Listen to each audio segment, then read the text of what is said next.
Nga kjo ngjarje që ka ndodhur në Shqipëri do të zhvendosemi tek situata e mbrojtjes në Hag, në një kohë që Shqipëria e Kosova kanë bërë një rezolut në fakt me vota unanime, ndërkohë që pas ditën e djeshme edhe BDI në Maqedoninë e Veriut ka kërkuar që të formulojë një rezolut në mbrojtje të ish-krerëve të UÇK-s. Adrian Urrellari, ish-këshilltari i Hashim Thaçit dhe Kadri Veselit na bashkohet në studio. Faleminderit që jeni me ne. Mirë se u gjeta. Faleminderit për ftesën. Shumë kënaqësi që jeni në këtë studio aq më tepër kur flasim për çështjen e Hagës, për pjesën që janë ditët e fundit të mbrojtjes së ish-krerëve të UÇK-s dhe betejë e tyre për liri vazhdon. Mbrojtja apo bën sa duhet? Mbrojtja është përpjekur të bëjë maksimumin dhe u pa edhe vetë që kishte një epërsi të jashtëzakonshme edhe në aspektin e argumenteve bindëse, por edhe gjatë kohës që me ato pak seanca që janë lënë për të parë nga publiku, kemi parë që ato akuza dhe dëshmitarët akuzë janë shkërmoqur. Por shqetësimi kryesor me këtë proces është që ky proces ka manifestuar elemente të theksuara të tendenciozitetit, të njëanshmërisë, dhe kjo është arsyeja pse është thirrur dhe kemi thirrur një protestë në datë 17 shkurt, sepse gjatë gjithë mënyrës se si është ndërtuar, ka funksionuar ky proces, kemi parë elemente të rënda të shkeljeve të standardeve më bazike të një procesi të paanshëm edhe të ndershëm, edhe një procesi me integritet. Kemi parë shkelje të drejtave të pandehurve, kemi parë standarde më minimale nuk janë përmbajtur dhe është hipokrizia e vërtet që janë shkel Konventi Evropian të Drejtave të Njerëzit në shumë elemente, duke filluar edhe nga paraburgimi që nga ky konvent konsiderohet përjashtim. Pra aty është bërë rregull dhe ata janë mbajtur 5 vite e gjysmë në paraburgim, në një lloj dënimi pa vendim në një farë mënyre, për mos llogaritur pas faktit që kemi parë që gjykata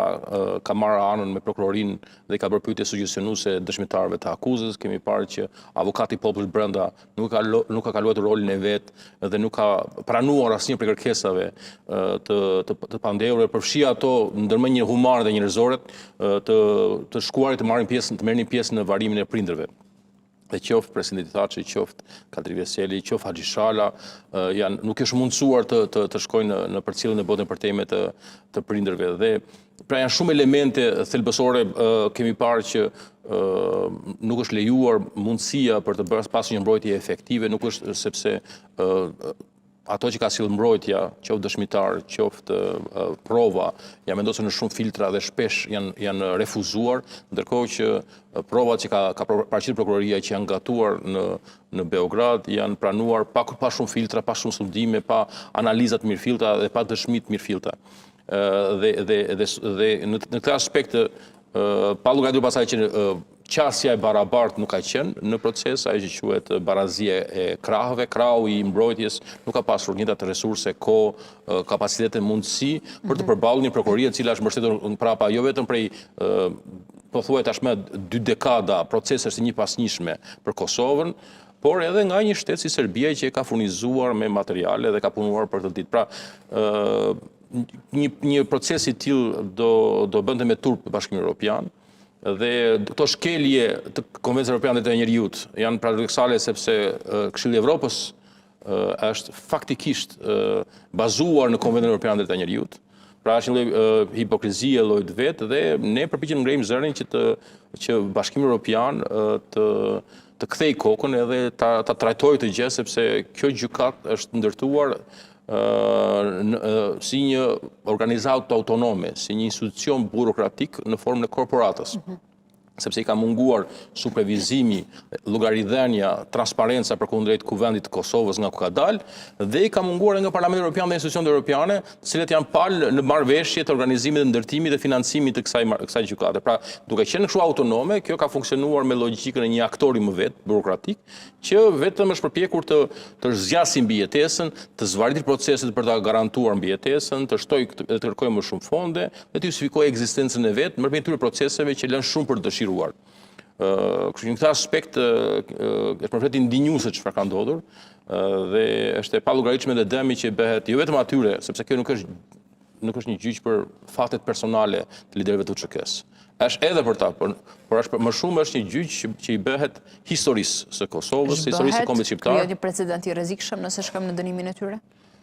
Unë po shpresoj që vërtetat të ngallënjej dhe ata mos dënohen, ata të kthehen në AD, por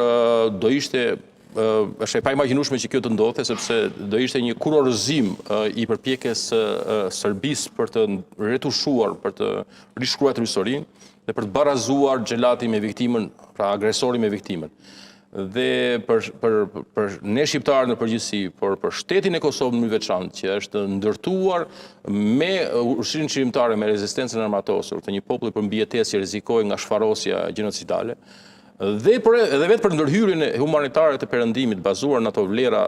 të tëra ato vjen në pikpyetje. Dhe konfirmohet, do ishte konfirmohet, si thua, narrativa, tregimi, pretendimi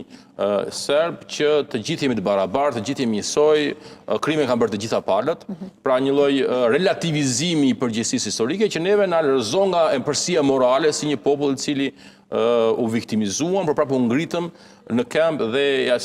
e vendosëm për fatet historike të tona. Pra në këtë aspekt, ky është një lloj shqetësimi që na prek jo vetëm neve që jemi pranë edhe që i njohim personalisht, kemi bashkëpunuar, u aldim edhe meritat këtyre figurave, por është për çdo që ka një të kuptuar bazik se si funksionon shteti, si funksionon historia, si funksionon marrëdhënia ndërkombëtare. Ky do ishte një grusht i rëndë për shqiptarët në përgjithësi, pra jo vetëm për shtetin e Kosovës, por edhe për Republikën e Shqipërisë. Nurelaria, u duk sikur historia dhe gjithëria